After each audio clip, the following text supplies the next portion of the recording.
The first time my father suggested giving my house to my sister, he didn't lower his voice. He stood in the middle of my living room, glanced slowly around the walls my husband had painted the week before he deployed to Iraq, and said calmly, "You know, Rachel could really use this place." For a moment, I honestly thought he was joking, because the house he was talking about wasn't just a piece of property. It was the last thing my husband left behind. Before I go any further, let me say this clearly. My name is Eleanor Hayes. I'm 35 years old. And the story you're about to hear is deeply personal, but it is also a work of storytelling. This story is an original fictional narrative created by the editorial team of the channel Revenge Pulse. While inspired by common life experiences and emotions, the characters and events in this story are fictional. Now, back to the house. Michael bought it 3 years before he deployed. A small white house near the lake, a wooden porch, old oak trees that creaked whenever the wind rolled off the water. I still remember the day he handed me the keys. "This is where we start everything," he said, pulling me into a hug that smelled like motor oil and fresh paint. I laughed into his shoulder. After the deployment. One evening before he left, he sat at the kitchen table going through a stack of papers. Just boring legal stuff. He told me when I asked what he was doing. Paperwork people handle before deployments. I never asked again. He never came home. The folded flag from his funeral still sits in a glass case on the bookshelf across the room. Sometimes the hallway still carries the faint smell of the paint he used that week. So when my mother called that afternoon and said, "Rachel has something important to tell the family. Can we come over tonight?" I didn't think anything of it. Families visit each other. That's normal. An hour later, the doorbell rang. My parents walked in first. Rachel followed behind them, practically glowing. She lifted her left hand and grinned. "I have news?" I smiled. "What kind of news?" She wiggled her fingers so the diamond caught the light. "I'm getting married." My father slowly looked around the living room again. Carefully, thoughtfully. Then he murmured, "Well, that changes things." I frowned. What does that mean? He turned toward me, toward the house, toward the future Michael believed he had secured for us. Then he asked a question that made my stomach tighten. "Have you ever thought about what should happen to this house?" Now that Michael is gone, Rachel stepped farther into the living room, still holding her hand up so the diamond caught the light. My mother clapped softly. "Oh my goodness, it's beautiful." My father nodded approvingly. "So, where is the lucky man?" Rachel turned toward the door and waved someone in. A tall man stepped through the doorway a moment later. Dark jacket, easy smile, the kind of confidence that looks practiced but not arrogant. "This is Kyle," Rachel said brightly. "Kyle Mercer." He shook my father's hand first. "Sir, it's good to finally meet you." My father gave a firm nod. "Welcome to the family." Kyle turned to me next. "And you must be Eleanor." His handshake was steady and polite. "I've heard a lot about you. Hopefully nothing too embarrassing." I said. Rachel laughed. "Oh, don't worry. I told him you're the responsible one." Something about the way she said that lingered a moment longer than it should have. Kyle took a few casual steps around the room. He didn't rush. He didn't stare. But his eyes quietly moved from the windows to the fireplace, then to the doorway leading toward the kitchen. "This place is beautiful," he said. "Thank you," I replied. Rachel dropped onto the couch beside my mother. "Kyle grew up in the city," she explained. "He's not used to places like this." Kyle walked toward the window overlooking the lake. "Honestly," he said, smiling slightly, "it feels peaceful here." Late afternoon sunlight shimmered across the water behind the trees. Michael always liked that view. I said. Kyle nodded. He had good instincts. After a moment, he added casually, "Property around lakes usually holds its value well." My father chuckled. "That's true." Rachel slipped her arm through Kyle's. Kyle and I want to start a life together, she said warmly. My father slowly scanned the room again. The staircase, the fireplace, the wide living room windows. This place would be perfect for that, he murmured. Kyle stepped out onto the porch for a moment and looked across the backyard toward the lake. When he returned inside, he gave a small, thoughtful whistle. A place like this, he said quietly, can change someone's future. Dinner started normally enough. Plates clinked softly. My mother passed the salad bowl across the table. Rachel kept glancing down at the ring on her finger as if she still couldn't believe it was real. Kyle sat beside her, relaxed, speaking very little. But every few minutes, his eyes drifted around the room. The walls, the windows, the view of the lake through the back door. Finally, Rachel set her fork down. So, Kyle and I have been looking at houses. My father leaned back in his chair. Already, Rachel shrugged. Well, if we're getting married, we should start planning. That's sensible, my mother said. Rachel hesitated for a moment, then looked directly at me. The problem is, houses around here are expensive. Kyle nodded slightly. Prices have gone up a lot in the last few years. I waited. Rachel continued, choosing her words carefully now. We've been saving. But we're not really close to affording something like this. Her eyes slowly moved around the dining room, then back to me. You don't really need a whole house by yourself. The room went quiet. I set my glass down. This isn't just a house, I said quietly. Michael bought it for us. Rachel sighed, as if I were being overly emotional. And I'm trying to build a family, she replied. Kyle leaned forward slightly, his voice calm and measured. Sometimes families help each other get started. My father rubbed his chin thoughtfully. Well, that's not entirely wrong. My stomach tightened. For the first time that evening, the house no longer felt like my home. It felt like something being quietly evaluated. It no longer felt like my home. It felt like something people were quietly evaluating. Rachel folded her hands on the table and looked at me again. Then she asked the question that shifted the entire room. Why shouldn't the house stay in the family? My mother waited until everyone else had stepped outside before she spoke. Rachel and Kyle had gone onto the porch with my father, talking about wedding plans. Their voices drifted faintly through the open window. She stood beside the kitchen counter, slowly folding a dish towel in her hands. Eleanor, she began gently. I leaned against the sink. Yes. Her eyes moved around the room the same way Kyle's had earlier. The cabinets, the dining table, the staircase leading upstairs. You know your sister is starting a family now. I didn't answer. She's entering a completely new chapter of her life. My mother continued. Marriage, children, eventually, responsibilities. I crossed my arms, and she sighed softly. You've already had your marriage. The words landed harder than she probably intended. I stared at her. Michael didn't leave me so Rachel could move in. That's not what I meant, she said quickly, though her voice stayed calm. She stepped a little closer. Life isn't always fair. Eleanor, sometimes responsibility means sacrifice. Something tightened in my chest. You want me to sacrifice my home. I want you to think about your sister. She answered. Her voice softened even more. You're strong. You always have been. I knew that sentence. I had heard it my entire life. Rachel made mistakes. Rachel needed help. Rachel always seemed to need another chance. And somehow, that always meant I was the one expected to adjust. You could find a smaller place, my mother suggested. Something easier to maintain. I shook my head slowly. This house isn't just property. I know, she said quietly. Her gaze drifted toward the folded flag in the glass case on the bookshelf. Then she looked back at me. Michael loved this family too. My throat tightened. And if he were here, she continued softly, don't you think he would want you to support your sister?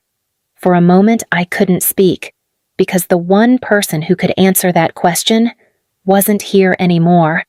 My mother reached out and touched my arm. Her voice dropped almost to a whisper. Would it really be so wrong to let Rachel have the house? The next evening, my father asked everyone to sit down in the living room. His tone made it clear this wasn't a conversation. It was an announcement.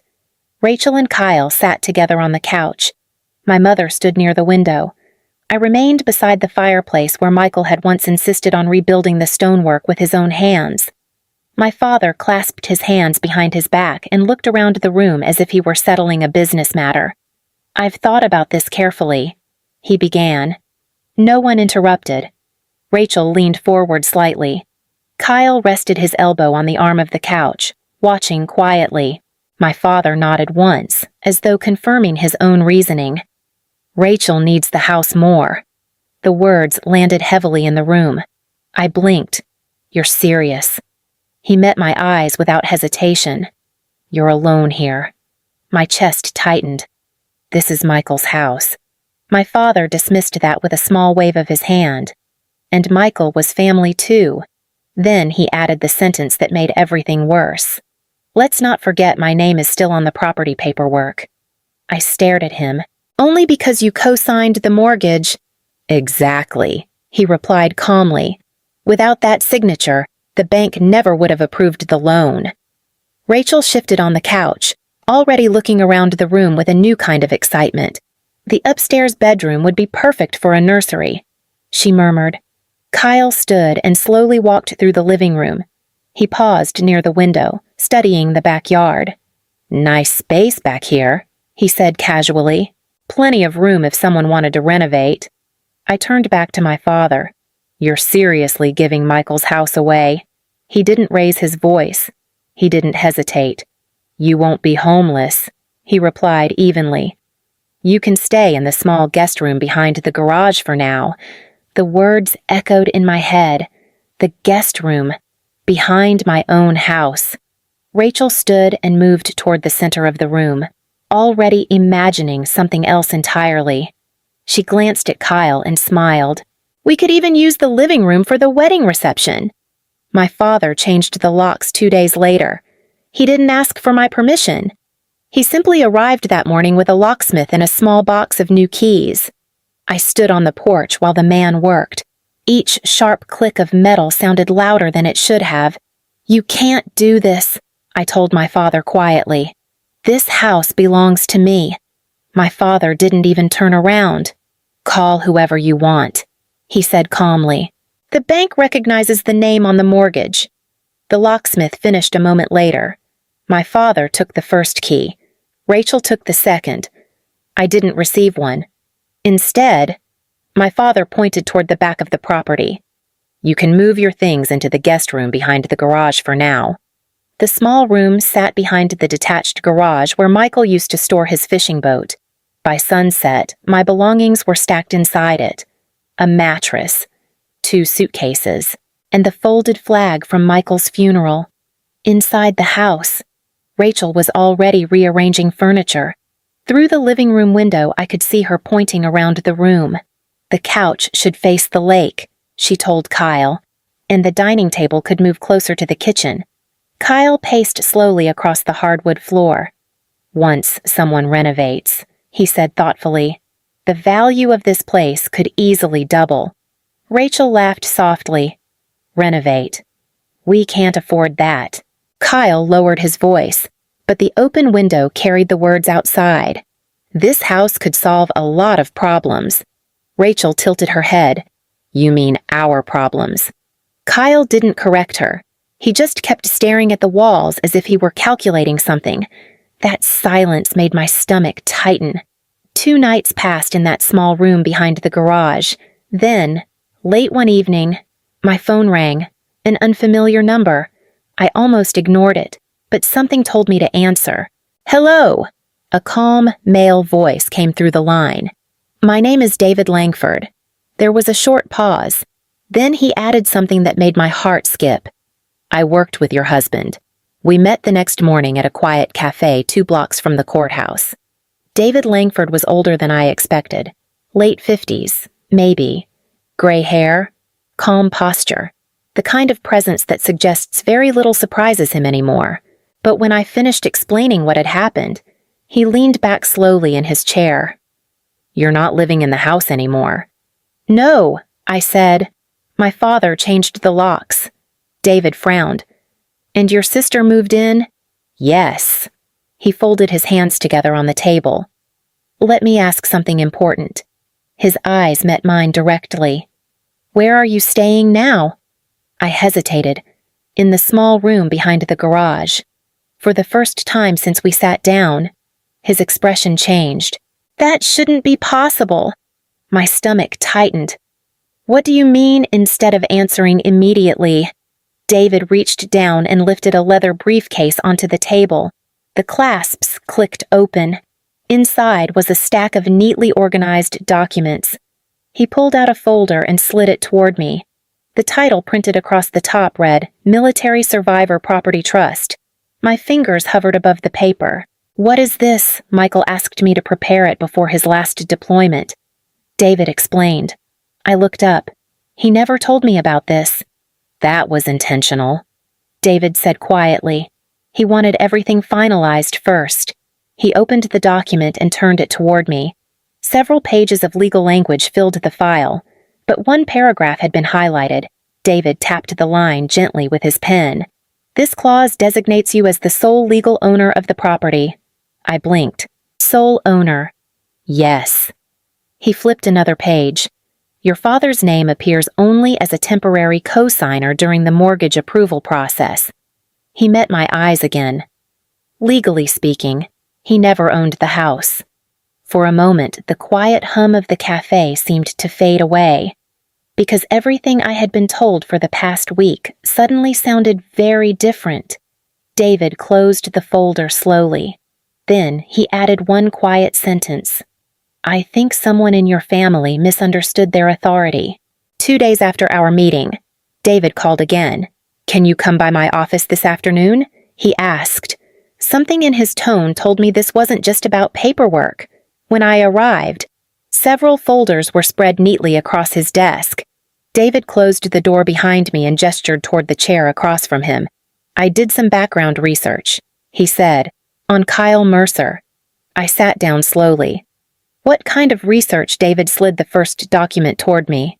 "A credit report." Rows of numbers filled the page. Loans, collections, outstanding balances. At the bottom of the report, one number stood out, $918,460. I looked up. "That can't be right." "It is," David replied calmly. He opened another folder. "These are civil filings from the last 5 years.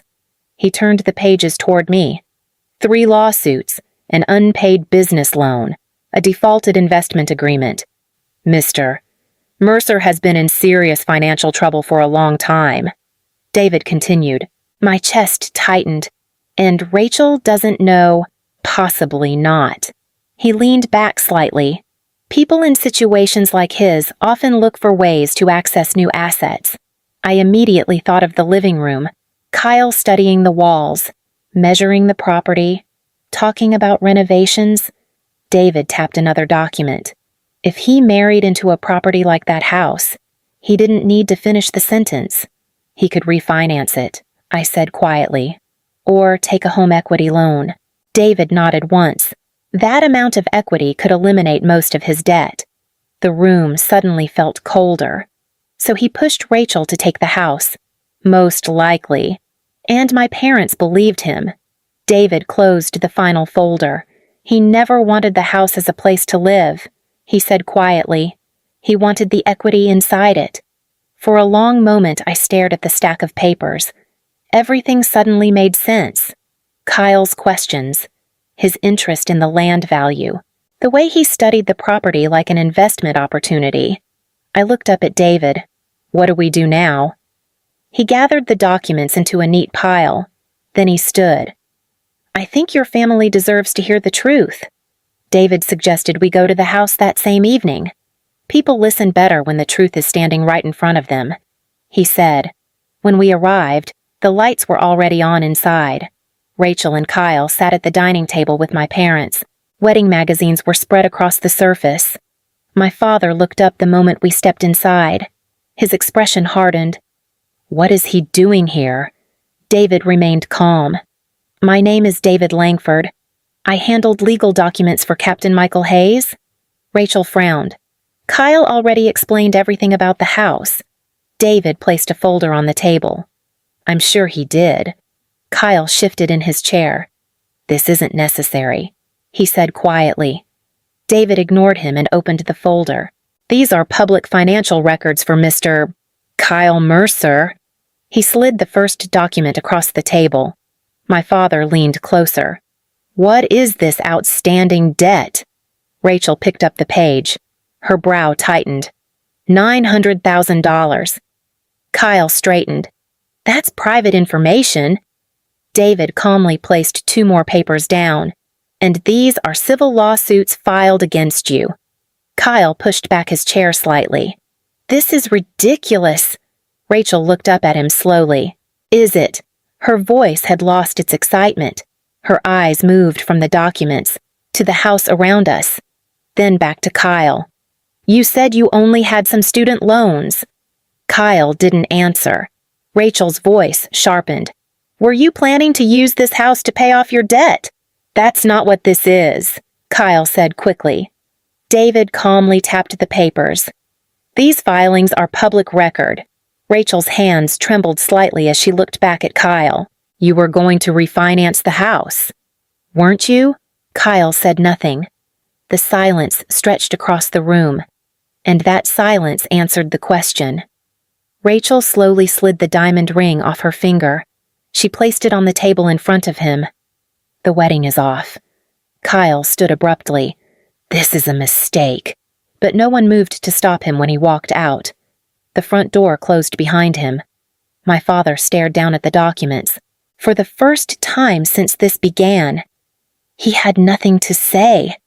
Rachel remained frozen in her chair. Her voice barely rose above a whisper. "I didn't know." Kyle never came back. By the next morning, his phone was disconnected, and Rachel learned he had already cleared his things out of the apartment they shared.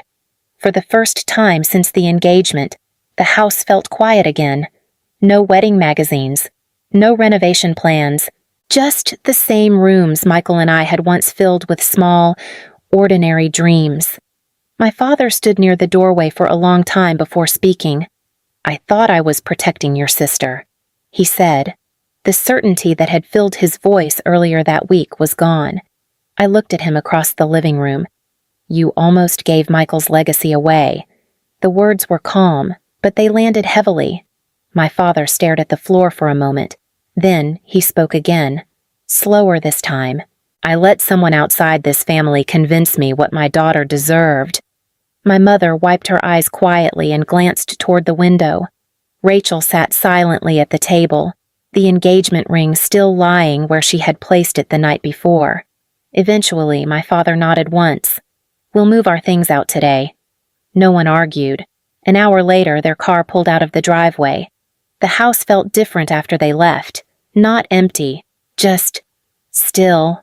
I walked slowly through the living room, past the fireplace Michael had rebuilt with his own hands, past the window where the lake reflected the late afternoon sun. For weeks, I had felt like a guest in my own home.